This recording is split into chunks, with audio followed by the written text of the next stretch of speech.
अस्सलाम वालेकुम, hello everyone. Welcome है आपका मेरे चैनल पर। सुना है जिस औरत से आपकी शादी हुई थी वो बड़ी खतरनाक औरत थी और आपने डर के मारे इसे तलाक दे दी थी। बरगद के दरख्त के नीचे कुर्सी पर बैठे एक खामोश तबाह बूढ़े से एक मंचले ने पूछा।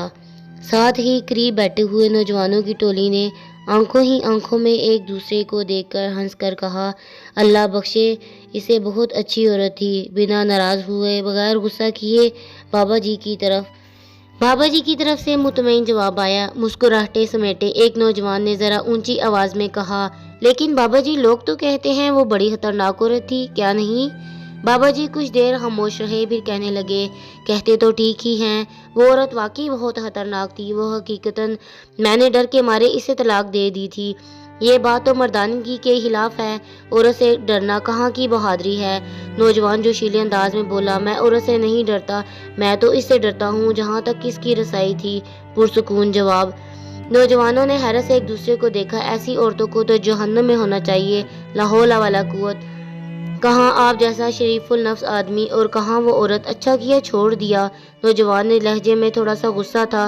बूढ़े ने मुतजस्सिस जिंदगी का पटारा खोलकर सामने आ गया था। तजस्सुस खत्म हुआ। अब सब बारी बारी मुंतशिर होने लगे। जाने वालों ने उन्वान पढ़ लिया था, कहानी खुद बनानी थी। जो रह गए थे वो वही थे जो असल कहानी जानना चाहते थे। मैं भी ऐसा ही सोचता था कि इसे जहन्नम में ही होना चाहिए था। तब ही मैंने इसकी जिंदगी को जहन्नम बना दिया। बूढ़ी आंखों में इस्तराब उतरा। तब की बात है जब मैं सरकार के यहाँ 1 रुपया माहवार पर मुलाजिम हुआ। मेरी माँ चाहती थी मेरी शादी हो जाए। रिश्ता ढूंढा गया। एक मूंगफली फरोश की बेटी मेरी माँ को पसंद आई। सलीकामंद, खूबसूरत, एकदम खामोश तबाह। मुझे इस रिश्ते पर एतराज था। वो एक मूंगफली बेचने वाले की बेटी थी। मजदूर की औलाद को पेट की फिक्र रहती है, तरबियत की नहीं। तरबियत बड़े घरानों में की जाती है जहाँ हफलास आंखों की रोशनी छीनने से कासिर होता है। वो क्या तरबियत देगी मेरी औलाद को? लेकिन वो लड़की मेरी माँ को ऐसी पसंद थी कि अम्मा इसके अलावा किसी का नाम सुनना नहीं चाहती थी।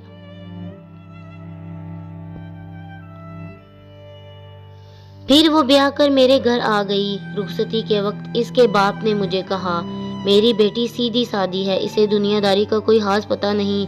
अगर कहीं चूक हो जाए तो माफ कर देना। यूं है बड़े दिल वाली, अपने साईं को खुश रखेगी। वो बिल्कुल वैसी ही थी जैसी मेरी माँ ने मुझे बताया था। सलीकामंद, सुगड़ और ताबेदार। बाबा जी की वही घिसी पिटी बाबों वाली दास्तान होगी। ये सोचकर दो नौजवान उठकर फिर चले गए।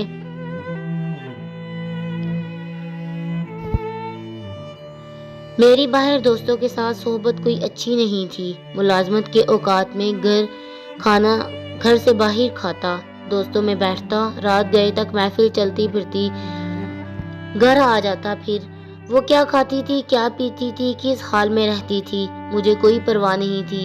इन्हीं दिनों मेरी माँ भी दुनिया से रुखसत हो गई।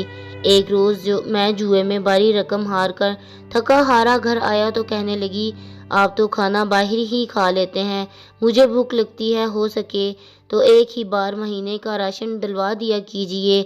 रोज रोज बाजार से खरीदारी की सोबत नहीं उठानी पड़ेगी। इस मूंगफली बेचने वाली लड़की बेटी की इतनी औकात के मुझसे मुतालबा कर सके, मुझे तैश आया।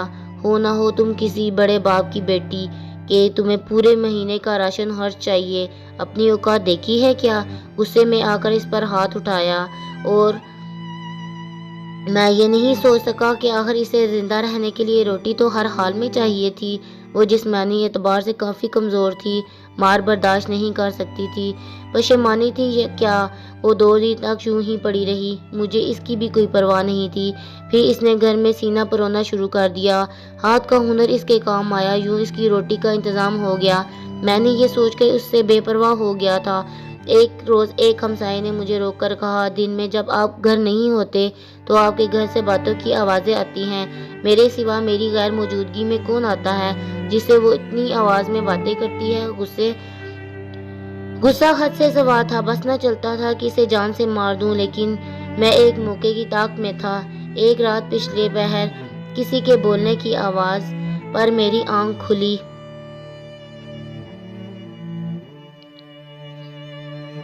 चांदनी रात में सहन में पड़ी हर शय बिल्कुल वाज़ह तौर पर दिखाई देती थी। मैं उठकर दरवाजे तक आया। अब आवाज़ ज़्यादा वाज़ह थी। वो कह रही थी, साईं, सुबह एक रोटी के लिए आटा घर में मौजूद है और वो एक रोटी खाकर चला जाएगा, ये सोचे बिना कि सारा दिन भूखी रहूंगी। मेरी रोटी जब तक तेरे ज़िम्मे है तो इज्जत से मिलती थी। जब तू अपने नाइब के हाथ में दी तो रोटी के साथ बेइज्जती और अजियत भी मिलने लगी। मुझे अब रोटी तो नहीं दे, तेरा बनाया या नाइब तो हाइन निकला। वो मेरी शिकायत कर रही थी लेकिन किससे? वो कौन था जो इसे रोटी देता था? मैंने बाहर आकर देखा और सहन के बीच चारपाई पर हाथ में सुई धागा और फ्रेम लिए खुद से बातें कर रही थी। वहाँ कोई भी न था। मेरे पैरों से ज़मीन निकल गई। वो अल्लाह से मेरी शिकायत कर रही थी। वो इस लम्हे मुझे कोई और ही मखलूक लगी। वो बहुत कम बोलती थी लेकिन वो किसके साथ इतना बोलती थी। आज मुझे समझ आया था, वो बहुत बड़े बाप की बेटी थी। कैसी औरत थी जो अफलास के होते हुए भी खुदा शनास थी। मेरा जिस्म खौफ से कांप रहा था। दिन चढ़ते ही मैंने सामान बांधा और उसे उसके घर छोड़ आया। ससुर ने तलाक की वजह पूछी तो मैंने डरते हुए से कहने लगा, ये बड़ी खतरनाक औरत है, बड़े दरबार में मेरी शिकायतें लगाती है। मुझे डर है बादशाह को किसी दिन ताव आ गया तो मेरा हशर नशर न कर दे। हकीकत ये थी कि मैं इसके साथ इंसाफ नहीं कर सका था। इसका बाप घर की दहलीज पर खड़ा था। मेरे पलटने पर कहने लगा, मैंने तुमसे कहा भी था इसे दुनियादारी नहीं आती। वो तो बस साईं को खुश रखना जानती है। इसकी मुराद अल्लाह से थी और मैं खुद को समझा था। जब मैं वापस आया तो मुझ पर इंकशाफ हुआ कि रात इसने यही तो मांगा था। ससुर ने जब तलाक की वजह पूछी तो मैं कहने लगा, वो तो खुद मुझे रोटी दे, तेरा नाइब तो हाई निकला और आज नान नफके का इख्तियार मुझसे छीन लिया गया। मैं बेतहाशा रोया। इसका साईं बहुत बड़ा था। इसकी रसाई जिस तक थी वो तो 2 जहानों का रब था। वो जिसकी एक रोटी मुझ पर भारी थी वो इसके लिए क्या नहीं कर सकता था। मैं वाकई डर गया था और आज मैं भी डरता हूँ, कहीं मेरे हक में इसने कोई बद्दुआ न कर दी हो। मैं कोरे चश्म इसे पहचान ही नहीं सका था। मैं नहीं डरता था, हालांकि मुझे डरना चाहिए था। इसके साईं ने तो पहले ही कह दिया था, औरतों के मामले में खुदा से डरो। कहानी के इख्तिताम पर सिर्फ एक नौजवान बाकी था। कहानियाँ बहुत से लोग जानते हैं लेकिन हकीकत तक पहुँचने वाला एक ही होता है।